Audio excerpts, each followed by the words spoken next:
अस्सलाम वालेकुम रहमतुल्लाहि वबरकातुहू। जी प्यारे दोस्तों, इसको शंख बोलते हैं और इंडिया में इसको शंख बोलते हैं। ये बहुत ही हिफाजत का हामिल कुश्ता बनता है। इसका कुश्ता जहर का त्रियाग भी है और जिस्मानी इन्फेक्शन का कला कमा करता है। ब्लड प्रेशर के झेल में ये बात भी मुशाहदे में आई है कि शंख के इस्तेमाल से इब्तिदा में ब्लड प्रेशर कम हो जाता है, इसके बाद बढ़ जाता है और आखिरकार इत्ताल पर आ जाता है। खून में बढ़े हुए कोलेस्ट्रॉल में भी ये कमी कर देता है। शंख की बड़ी खूबी ताकत को बहाल रखना और थकावट का एहसास ना होने देना और कैल्शियम की कमी, जहरों का त्रियाग बहुत ही आला चीज। ये बुखारों को उतारने के लिए बहुत आला चीज है।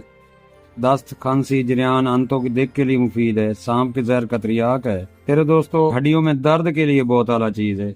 इसके बनाने का तरीका चाहे आप एलोवेरा में बना लें या क्रोंड बाथू में बना लें या के मदार में बना लें। अगर मेरी वीडियो अच्छी लगी है लाइक करें, कमेंट्स करें और शेयर करें और नए दोस्त सब्सक्राइब करके बेल आइकन की घंटी दबाकर बेल